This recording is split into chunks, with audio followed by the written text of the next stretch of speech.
What's up? What's up, my beautiful people? Y'all know what time it is. It is this edition of Cocktails with Chrystal, and we are discussing how your habits and your routines keep you from making the money that you want. And I am joined by a special guest, so let's get her on. Miss Emily Bird. So while Emily comes up here, I want to say if we have not had the opportunity to meet in these social media streets, my name is Chrystal L. I am the creator of this little corner of the internet, and my goal is to help create more safe and inclusive beauty spaces so everyone feels like they belong in our chairs. And we come here every single week to talk about different topics.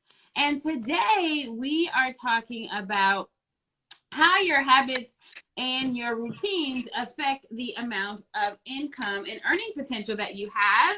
And I am joined with my new friend and fellow coach, transformational mentor, Miss Emily Bird. Hello, Miss Emily. How are you?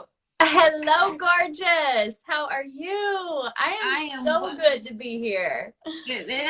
Welcome to Cocktails with Chrystal. So every time you come, you have to show up with a cocktail. And I am always in hand with tequila. And today it's tequila and coconut water because I need a little refreshing. How about you? What are you drinking on today? Hey, Shauna. Okay, so I have to be transparent. Let me just start off with transparency. I'm drinking water. Hey, ain't nothing wrong with it. Ain't nothing wrong with it. A little Yo, I hydration. haven't had enough water. I haven't had enough water today. That's it. Like, I've had coffee, more coffee, an oat milk latte, and now I'm drinking water. I'm like, I can't even have wine. I'm not even gonna do that. I'm gonna drink water instead. So. Well, that's the best way to be is to do what you need to do. Hey, Shalina. All right, so we are diving into discussing how habits and routines can keep you from making the money that you want. And before we dive in, I want to have a transparency moment too. So I want to talk honestly about my upbringing when it came to money. So in my house, nobody discussed money. Like it was not a thing. It was not, I mean, we didn't have a whole lot of it. I mean, that was what was discussed.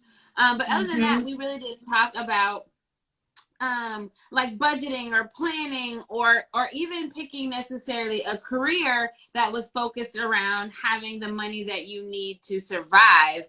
And I think for me, one of the cliches was that you go to work and you save money and then that's how you build wealth, which I think is like super bananas in the sense that like, I mean, yeah, you go to work, but you don't necessarily have to go work for someone, and saving doesn't always equal generational wealth. So tell us a little bit about you. So I know that you are a transformational coach. You really look at mindset and how your mindset affects your earning potential. So tell us a little bit about you.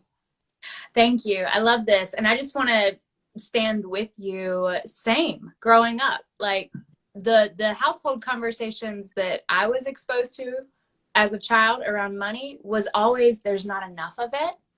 There's a limited, finite amount.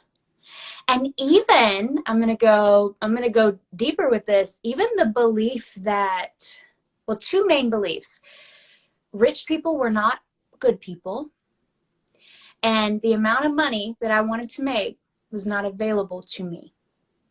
And as a 36-year-old woman who's an entrepreneur, have been an entrepreneur for 12 years, one of my biggest pieces of work, and Chrystal, I know you can say yes to this too, has been reprogramming the old money stories. We have to. Yes. When I love what you said that like all rich people are bad people. Yeah. And one of the things I see Shauna say, we broke, we can't do that.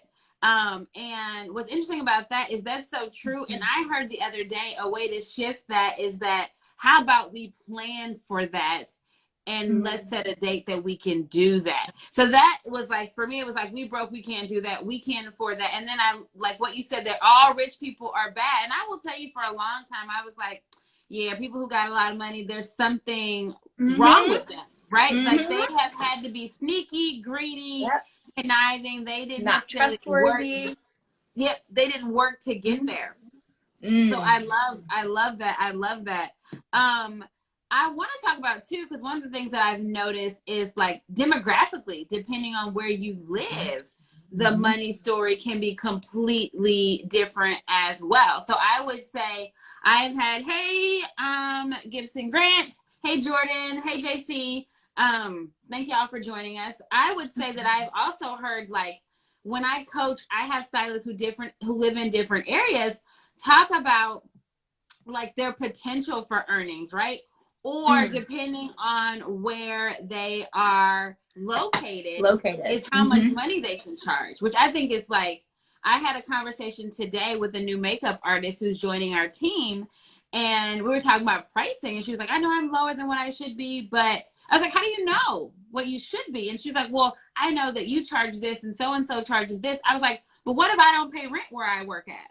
Or what if my overhead is different? Like, we can't base our pricing off of anything other than what we want to make, what we need to make. And that's it.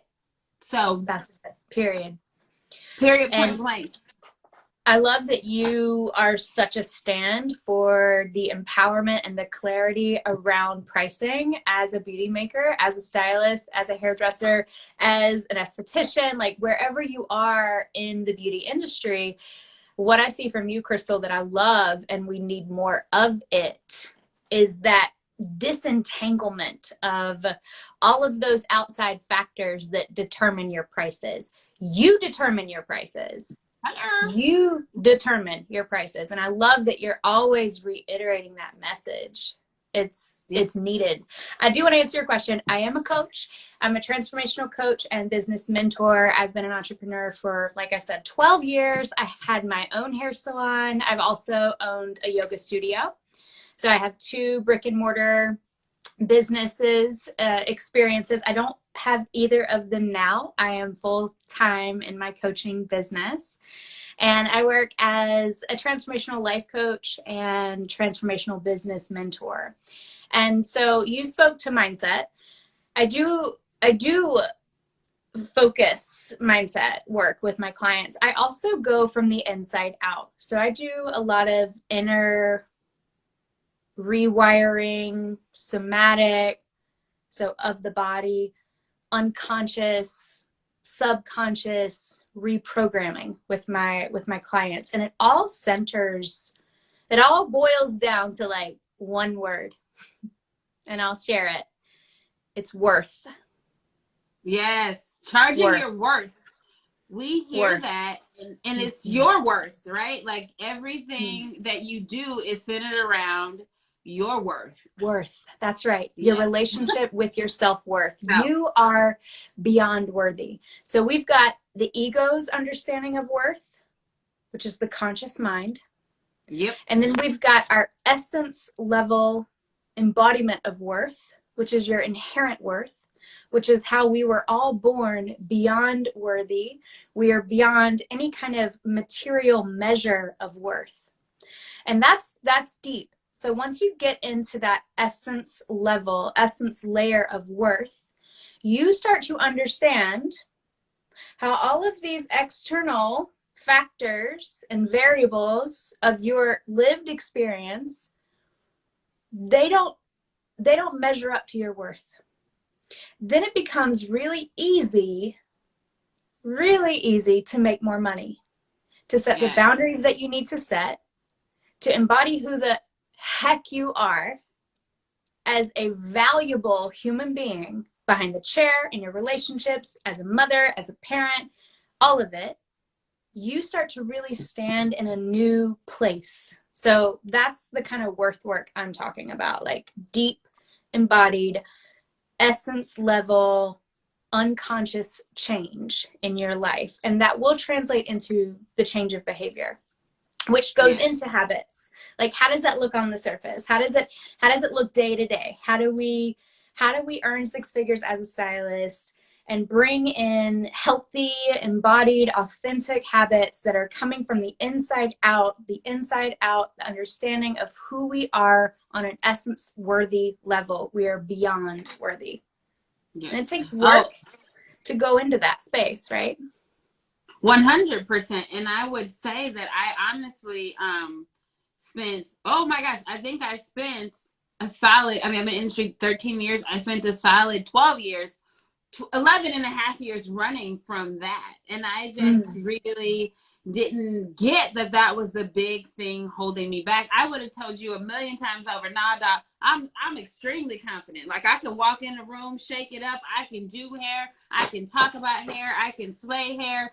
But I struggle with actually the inner worth that I didn't even know that I was struggling with, because you said something so interesting about it being on a subconscious level. So for me, I didn't even realize that it was a struggle that I was facing until I like actually faced it head on, started doing healing work, realizing this inner me that I had to work on, which I feel like when you align your purpose and you transform yourself, I think you said this in your marketing materials, when you transform yourself, you transform your business. So we transform our inner selves, and then we transform, I think our business naturally will grow. We will naturally make the money that we are supposed to make because our habits will change.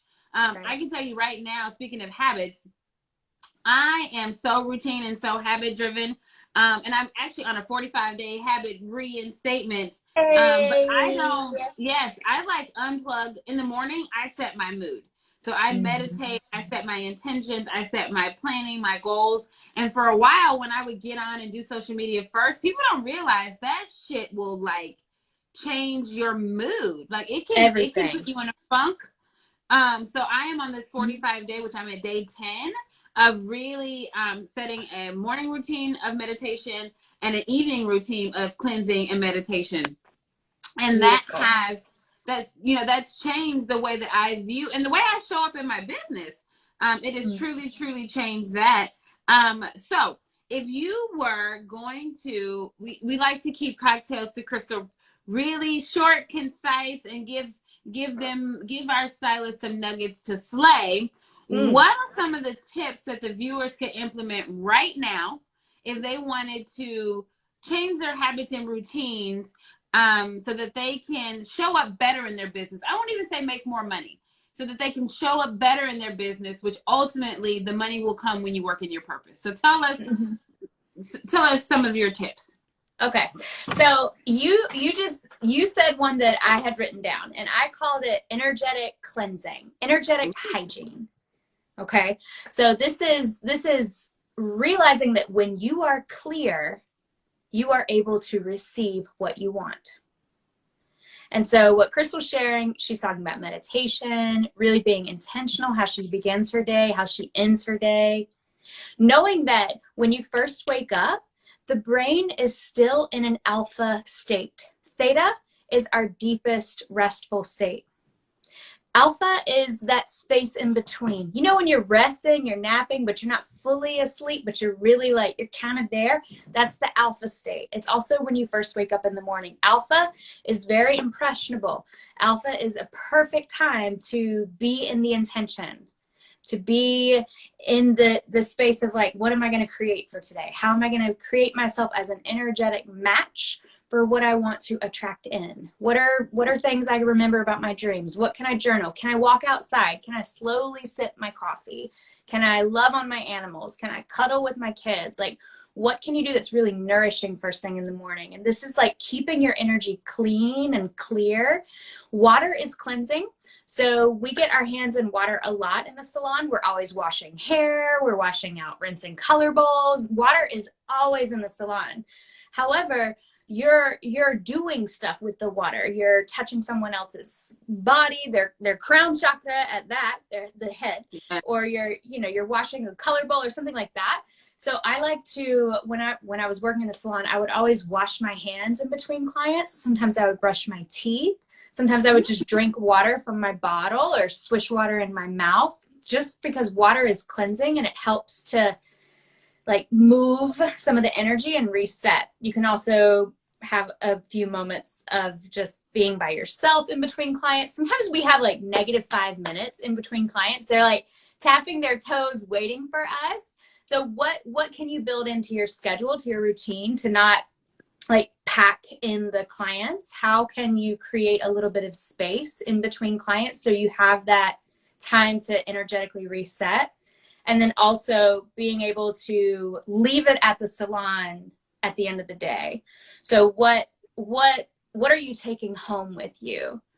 When I was working in the salon, I would use that time on the way home to like ride with the windows down, to be in silence. I didn't play music. Most days I didn't need that. There was always so much stimulation in the salon throughout the day. I needed like decompression. And so like really attuning to your energetic field, knowing that as a hairdresser, you are constantly picking up other people's energy and you're taking it with you. You're taking the energy of client A when you greet client B. You're taking client C home with you. And so like, how can you clear your field? How can you clear your space in between and at the end of each day, and start each day with a really intentional clear space as well? And so your mantra here is, when I am clear, I am able to receive. And so I want to echo yours. Your like intentional start of the day, energetic hygiene, I call it. I wrote down 5. I wrote down my top 5 high worth habits. Okay. So we've talked about yours, but I'll condense mine. Okay, rest. You guys gotta rest. You're worthy of rest. It's safe to rest. Your mantra here is, my rest fuels my hustle. Ooh, however much you're allowing yourself to rest is the amount of hustle that you're going to be out here creating, right? So like when we overdo it, that leads to burnout. Burnout is a state of bankruptcy. Yes. Okay. Right? Financially, physically, emotionally, mentally, spiritually, we don't want that. And we want to be able to rest. We want to be able to like give ourselves that time and that space for downtime. On the weekends, I lose my phone. I lose my computer. I don't even know where it is. It's like, it's gone. It's fine. Yeah. I don't need it. Yes. I love this. Someone, Freshly Rooted Salon says, I go to lunch. Yeah. Get out of the salon. Yes. I love that. I love that. Rest and refuel my hustle. It's so good. That is such a good mantra. I know for me, I used to feel like if I rested, I was being lazy. You know what I'm saying? Like if I felt so guilty if I was like chilling, if I watched a movie, if I was like doing something, and I was like, I felt really guilty about it. So my rest fuels my hustle. Not anymore. Like I tell people, they were like, well, how did you get over it? I got over it 2 ways. One was understanding that it's okay, and 2, planning it. Like I felt like if I planned it, then it was like it was all good. Like I planned to be doing absolutely nothing. And in the morning when I set those intentions, I'd be like, yo, I'm clocking out at 3 and I'm doing nothing all day. I love that. That is going on my board. Thank you so much, Emily, for that one. Let's see. She says, I sit in my car for 5 minutes before entering the room. And today is I will be present with each and every client, take lunch, and sit in my car. I love that. I love that. I know I used to like talk to my clients while they process. I'd be like, nah, peace. I got some Netflix, I got magazines. Like, what would you like to do? Okay, so so we've got the set intentions, we got the cleanse, we have the oh my god, I forgot that. My rest fuels my hustle. Okay, what do we have next? Okay. All right, boundaries. Boundaries. Y'all know I was going to say it. Yes. Y'all know. If I didn't say it, Chrystal was going to say it. Yes. You knew that. I never struggled with boundaries, but I'm like, no. But nice. A lot of people do. So a lot of people do. A lot of hairdressers do. Why? Because we are natural born nurturers, creatives, and caretakers. These are all 3 qualities that a truly like heart is in it. I'm in it. Hairdresser has. You're a nurturer, you're a caretaker, and you're a creative. So no actually gives you more. No means more. When we are not exerting boundaries, we can peel it back like an onion. We can peel back all the layers of people pleasing and proving and wanting to do it all. We can peel back all those layers of not having healthy boundaries, wanting to talk, needing to talk and chat and connect all the time and serve and be present. We can peel it all back. It comes from the same place: scarcity and lack. Lack. Not enough. Not enough. Not being in your worth and not being in your deservingness, right? So we want to recognize when we're in this pattern and we're in these behaviors that are really diminishing to our gifts and our talents and our spirit. And we want to bring in that no means more. If no gives me more, what is that? What is more?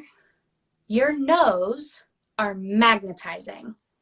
The more you set a boundary, the more you create yourself as a magnet to attract in what you want. Because the channel is really clear now. Because you said no to 80% of what flew at you today or this week, that 20% is what you want. It is a dream client. It is more money. It is peace. Peace of mind, peace of time. Yeah. Oh, right? Peace of mind, peace of time. If it ain't a yes, if it ain't a hell yes, it's a hell no. It's a hell no. Exactly. Think about it, y'all. Like if you're out here doing all the things, if you're doing the most, you've got nothing. Like the universe is confused. Like what is it that they want? Right. I can't tell. Yep. Yeah. No, I can't tell. Love that. So your no's my no's are magnetizing. My no's are magnetizing. You get to focus on what you want to bring in, what you want to attract in, what you want to create. The more you say no. No equals more. Yes, I love that. I love that. I love it. Yeah. Yes, and one of the things that when talks about, like I said, I never really struggled with boundaries, maybe because I came from like a corporate, and I love what JC said, like I have a hell no down in my spirit all the time, and it actually it carried over into like all the parts of my life too. Like my kids, I think I should just say no just to be saying no. I should be like no, nope, and I was like, damn, I didn't even let them finish talking. So I have actually, when I started doing healing work, I actually got so much better at being like, I just say, and I say yes to just about everything with my kids now, and they be getting crazy. They be trying to get animals, and I be like, now see, you're doing too much. You're doing too much.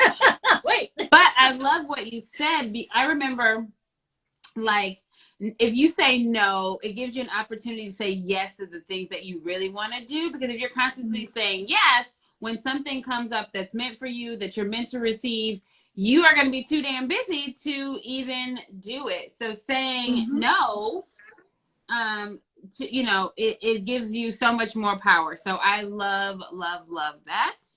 Okay. But wait though. So you're magic. So when you and I connected, y'all, I got off the phone with Chrystal and I was like, that woman is something else. Aww. Like she is something else. I don't know how much you know about her story, but her story is incredible. What she has received, what you have received, you're a manifesting generator.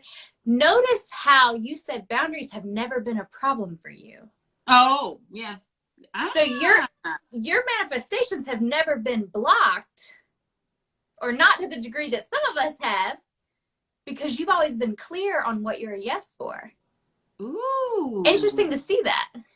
Yeah. Like that just dropped in. I was like, hold up. I mean, there's more. Your story is not just right place, right time. There's a Mm. magnetism about you. Huh. And that's so interesting that that it's linked to like boundaries and thinking Yeah. about it. Yeah, like I've always been very clear about like Mm-hmm. what I want, or like, oh nope, not doing that. But I've Mm-hmm. always I'm an intuition, which didn't know that that's what it was. But I'd be like, oh, that don't feel right. Like I was very Right. much, but I didn't identify it as feelings because I didn't do feelings. So I definitely wasn't like it didn't feel right. But I'd be like, oh, that ain't the vibe I'm trying to be with. So I Mm. would definitely be really good at being like, and I almost I couldn't hide it actually. So I can feel other people's energy. So if I'm sitting in something that doesn't feel right to me, it makes me like cringe. So I'm like, oh, that ain't gonna work. That's Gotta not go. gonna. Yeah, yep. So, but Mm-hmm. it's interesting about the boundaries and the manifestation Mm-hmm. being because I've had those clear boundaries. Ooh, girl, that's a little aha moment for me. That's a nugget I'm gonna take with me. Ah, Uh-huh. yeah, good. Yeah. And That's I mean, real. you're just magical anyway. And Aw. like, I got off the phone with you and I was like, she is here to make incredible impact and she's doing it.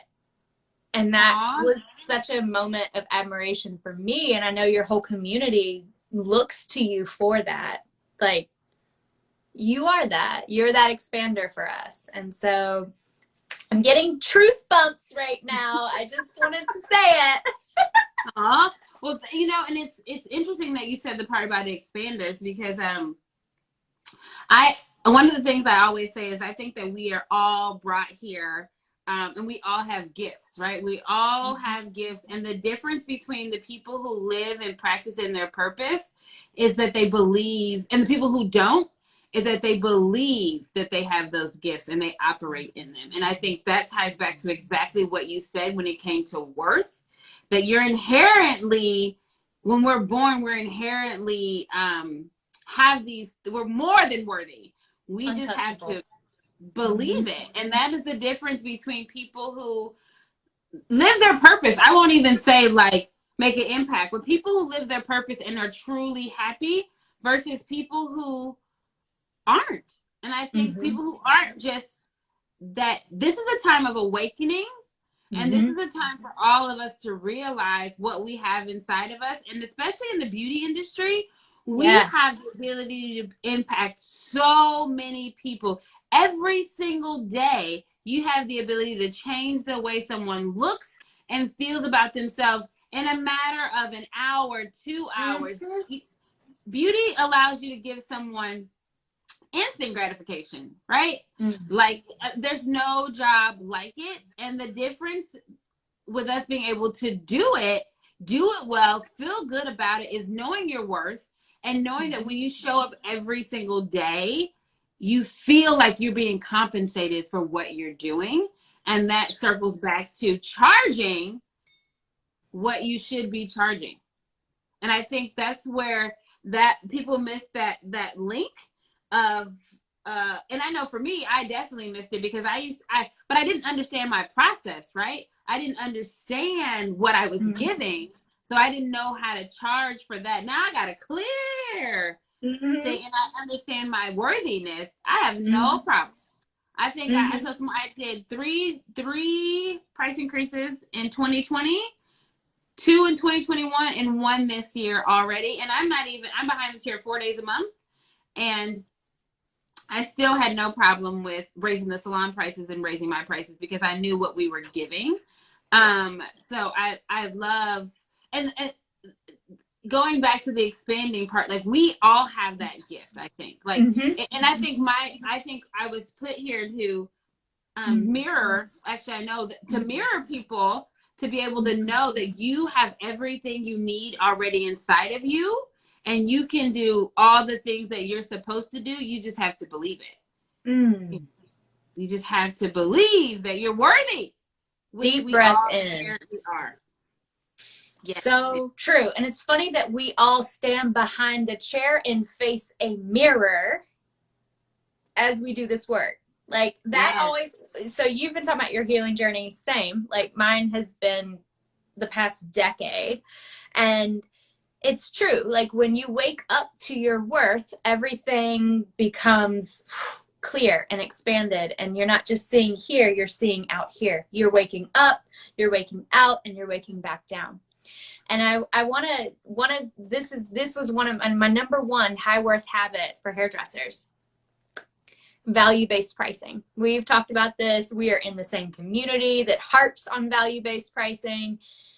Instead of charging by the hour or charging by the service, or even, charging your worth is tricky, because like your worth is untouchable on an essence level. You can't touch your worth. You are beyond worthy. So the mantra that I like to pair with value-based pricing is I charge by the value. I love not it. by the hour, not by the service. So knowing that your services go beyond the salon, they go beyond the chair, your clients get so much more than just hair. And really, why don't we believe in ourselves, and why don't we believe in our worth, and why don't we believe in our talents and our wisdom and our gifts? It's because of all of the programming and all of the experiences from our childhood and our adolescent, our early 20s. It's from all of the human experience that we've all absorbed.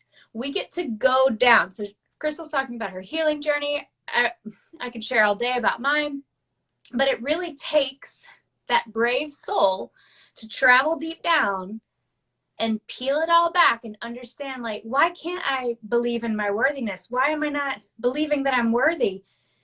Because the belief has been wired differently. The belief has been wired that you're not enough, and there's not enough money, and rich people are bad people, and you got to make this amount and that amount. Like, if you dial it back to childhood, you'll understand where it comes from. And it was just something that was given, passed down. And so we get to rewire those beliefs. We get to subconsciously, unconsciously go down, upgrade it, update the belief system, so we can step into our worth, so we can believe that we are beyond worthy, so we can charge $300 for a haircut. Why? Because you charge by the value, not by the service or the hour, right? I love it. Yep, 100%. And I love that. I'm going to definitely borrow it, and I'm going to give you credit, but charge by the value. And I also find it, like, when you talk about even how society views us, like, we don't go anywhere else and tell them to, like, justify their pricing, right? You don't go to the dentist and be like, I want you to itemize it for me. We don't do that to anyone else. So why do we do that to ourselves? Like, you don't go into Target and be like, oh, this new thing is it because of the cotton? Is it because of the silk? Is it because the person who sewed it? Is it because it's at Target? Like, what is the value that they put on this? No, so value-based pricing is where we all should be. And then you just need to understand your numbers to understand the business side of what you're doing. So I'm not saying, like, oh, I'm just going to pull this number out of the sky at all, but there are so many more things that go into it than just an hourly rate or goods and services, or, there's so much more that goes into that value of how you decide what to charge. And I can say, for me, as a stylist who's always done all hair, right, my value was way more than a lot of people in my area, because I could just say I did color, and the value that I was bringing was going to be that no matter who walked in the door, they were going to get amazing service and amazing cut, amazing color, and they were going to leave with the education to know how to do that at home. And there's honestly not a price tag. There's not a price tag, even when people sit in my chair and say that in 30 years, I've never found someone who could make me feel comfortable wearing my hair the way that it grows out of my head. Make me feel like that I belong here. Make me feel like I'm beautiful. So there's no value dollar on that you can, like, itemize. That's right. And I love that you also educate and help you coach stylists into knowing all the other parts. You said there's a lot of things that you got to know your numbers. There's a lot of things that go into pricing.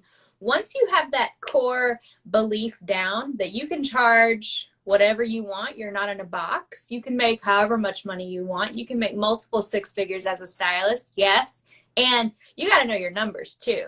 And it's funny, like earlier in this conversation, we were saying the location, the demographics of community, the other stylists that work in your neighborhood, like these are all the external, the market rate, these are all the external factors that are typical for stylists to base their pricing structure on.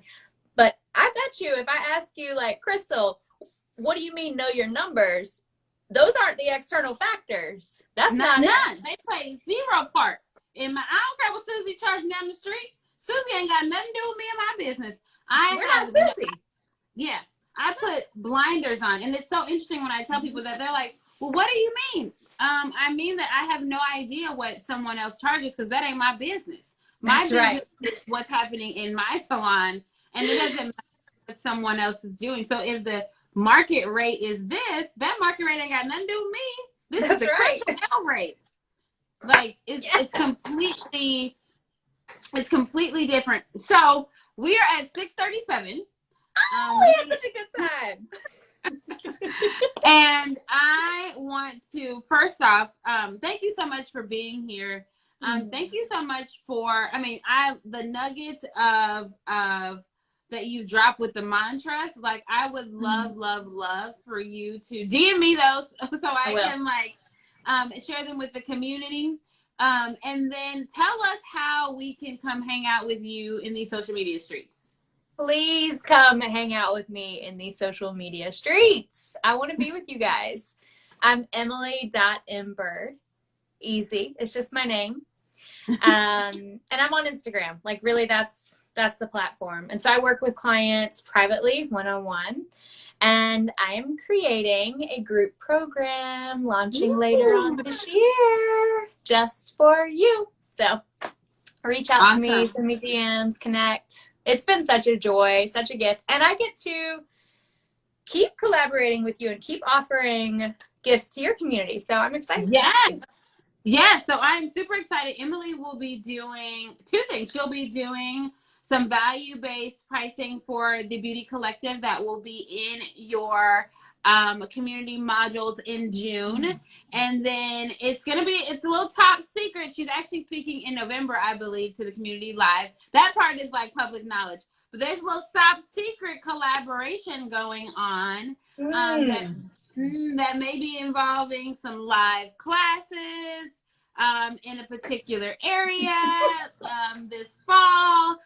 So stay tuned to the community to see what's happening there. But there's going to be an amazing opportunity for stylists to hang out with us in person and dive deeper into these topics, as well as diving into hands-on things. But in the meantime, in between time, I invite each and every one of you, if you have been trying to figure out how do I raise my rates, what is the best way to go about that, what is the system, please click the link in my bio. June 5th, we are kicking off the Raise Your Rates Challenge. It is a 5-day live challenge. We are going to talk about everything from understanding your numbers, right? What has to do with you. We're going to talk about value-based pricing. We're going to talk about how do I tell my clients that I'm raising my prices, because that can also sometimes be a difficult conversation. Doesn't have to be. And then we're going to set a date, and then we're going to raise your rates, and we're going to give you the raise that each and every one of you deserve, because even if you got a raise this year, I guarantee you are set for another one as well. So thank you so much, Emily, for being here with us today. Thank you all for tuning in to this week's Cocktails with Chrystal. Please, please, please drop in the chat where you're from and any of your aha nuggets, and peace and love. And remember, every day is a new opportunity to slay. Thank you so much, Emily. Yes. And I will see you and talk to you soon. Thank you. So much love. Bye.